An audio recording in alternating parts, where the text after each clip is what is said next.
E ലേണിങ്ങിനെ സംബന്ധിച്ച ഒരു ലേഖനം ഹോമിലെ എക്സാം ഡോക്യുമെൻറ്റ്സ് ഫോൾഡറിലുള്ള e-learning.ott എന്ന ഫയലിൽ നൽകിയിട്ടുണ്ട്. ഈ ഫയൽ ലിബ്രിയോഫീസ് റൈറ്ററിൽ തുറന്ന് ഉപശീർഷകങ്ങൾക്ക് ചുവടെ നൽകിയിരിക്കുന്ന പ്രത്യേകതകൾ ഉൾപ്പെടുത്തി ഇ-ലേണിംഗ് എന്ന പേരിൽ പുതിയ ഒരു ഹെഡിംഗ് സ്റ്റൈൽ തയ്യാറാക്കുക. ഉപശീർഷകങ്ങൾ നമ്പരിട്ട് നൽകിയിരിക്കുന്നു. ഹെഡിംഗ് വിഭാഗത്തിലെ ഹെഡിംഗ് 2 എന്നതിലാണ് പുതിയ സ്റ്റൈൽ നിർമ്മിക്കേണ്ടത്. Font family bit stream charter, font size 105%, font colour purple. എല്ലാ ഉപശീർഷകങ്ങൾക്കും ഈ സ്റ്റൈൽ നൽകി ലേഖനം നിങ്ങളുടെ രജിസ്റ്റർ നമ്പർ _ ചോദ്യ നമ്പർ ഫയൽ നാമമായി ഹോമിലെ എക്സാം 10 എന്ന ഫോൾഡറിൽ സേവ് ചെയ്യുക. ഇംഗ്ലീഷ് മീഡിയം ചോദ്യം. An article on e-learning is given in the file e-learning.ott in the folder exam documents in home. Open the file in LibreOffice Writer. Create a new heading style called e-learning with the following specification for subheadings. Subheadings are numbered. The new style should be created in heading 2 of the heading section. Font family bitstream charter. Font size 105%. Font color purple. Apply this style to all the subheadings and save the article in the folder exam 10 in home with your register number _ question number as the file name. e-learning OTT എന്ന file തുറക്കണം. അതിന് ആദ്യം home തുറക്കുന്നു. ഇനി exam documents തുറക്കുന്നു. ഇനി e-learning എന്ന file തുറക്കുന്നു.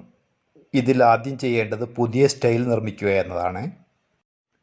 അതിനിവിടെ സ്റ്റൈൽ ബോക്സിൻ്റെ വലതുഭാഗത്തുള്ള ഡ്രോപ്പ് ഡൗൺ ആരോ മാർക്കിൽ ക്ലിക്ക് ചെയ്യുന്നു. അതിനുശേഷം ഇവിടെ മോർ സ്റ്റൈൽസ് എന്നൊരു ഓപ്ഷൻ കാണുന്നുണ്ട്, അവിടെ ക്ലിക്ക് ചെയ്യുന്നു. ഇപ്പോൾ ഇവിടെ സ്റ്റൈൽ ബോക്സിൽ ഹെഡിംഗ് എന്ന് കാണുന്നുണ്ട്. ഹെഡിംഗ് 2ലാണ് സ്റ്റൈൽ നിർമ്മിക്കേണ്ടത്. ഹെഡിംഗ് 2 കാണണമെങ്കിൽ ഇവിടെ ഈ ത്രികോണം പോലുള്ള ആരോ മാർക്കിൽ ക്ലിക്ക് ചെയ്യുക. ഹെഡിംഗ് 2 വന്നു കഴിഞ്ഞു. ഇതിനുള്ളിൽ പുതിയ സ്റ്റൈൽ നിർമ്മിക്കുവാനായി ഹെഡിംഗ് 2 സെലക്ട് ചെയ്യുന്നു.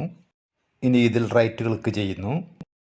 പുതിയ സ്റ്റൈൽ നിർമ്മിക്കുന്നതിനായതുകൊണ്ട് ന്യൂ എന്നതിൽ ക്ലിക്ക് ചെയ്യുന്നു. സ്റ്റൈലിന് പേര് കൊടുക്കുന്നതിന് വേണ്ടി ഓർഗനൈസർ ടാബ് സെലക്ട് ചെയ്യുന്നു. e-learning എന്നാണ് പേര് കൊടുക്കേണ്ടത്. അതുകൊണ്ട് നെയിം എന്നതിൽ e-learning എന്ന് ടൈപ്പ് ചെയ്യുന്നു. ഇനി ഫോണ്ട് ഫാമിലിക്ക് മാറ്റം വരുത്തുവാനായി ഫോണ്ട് ടാബ് സെലക്ട് ചെയ്യുന്നു. ഇവിടെ ലിബറേഷൻ സാൻസ് എന്നത് മാറ്റി ബിറ്റ് സ്ട്രീം ചാർട്ടർ എന്ന് പേര് നൽകണം. അത് ബിറ്റ് സ്ട്രീം ചാർട്ടർ ആക്കുന്നു.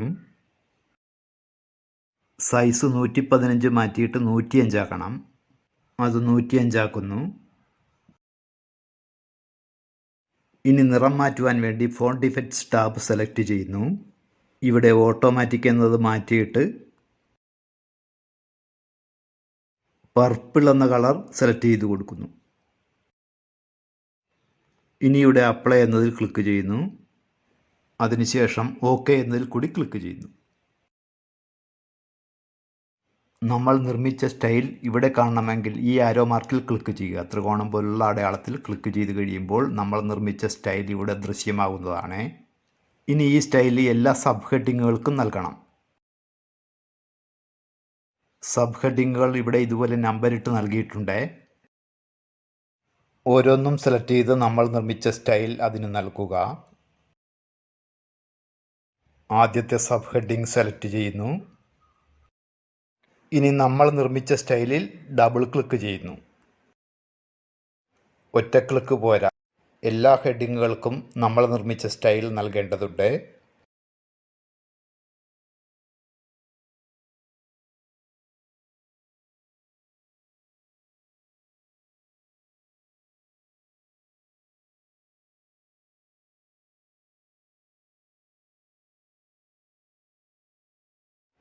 എല്ലാ ഹെഡിങ്ങുകൾക്കും ഇപ്പോൾ സ്റ്റൈൽ നൽകുകയാണ്. അതിനിവിടെ നിർമ്മിച്ച സ്റ്റൈലിൽ ഡബിൾ ക്ലിക്ക് ചെയ്യുന്നു. ഇനി ഇത് സേവ് ചെയ്യുവാൻ വേണ്ടി ഫയൽ എന്നതിൽ ക്ലിക്ക് ചെയ്യുന്നു. സേവ് എന്നതിൽ ക്ലിക്ക് ചെയ്യുന്നു. രജിസ്റ്റർ നമ്പർ _ ചോദ്യ നമ്പർ എന്ന് ഫയൽ നാമം നൽകുന്നു. ഹോം ഫോൾഡർ സെലക്ട് ചെയ്യുന്നു. എക്സാം 10 സെലക്ട് ചെയ്യുന്നു. സേവ് എന്നതിൽ ക്ലിക്ക് ചെയ്ത് ഫയൽ സേവ് ചെയ്യുന്നു. നമ്മളുടെ രജിസ്റ്റർ നമ്പറിൽ ഫയൽ സേവ് ചെയ്യപ്പെട്ട് കഴിഞ്ഞു. ഹോം തുറന്ന് ഫയൽ ഒന്ന് പരിശോധിച്ച് നോക്കാം. ഹോം എന്നതിൽ ക്ലിക്ക് ചെയ്യുന്നു. എക്സാം 10 തുറക്കുന്നു. സേവ് ചെയ്ത ഫയൽ ഇവിടെ വന്നിട്ടുണ്ട്.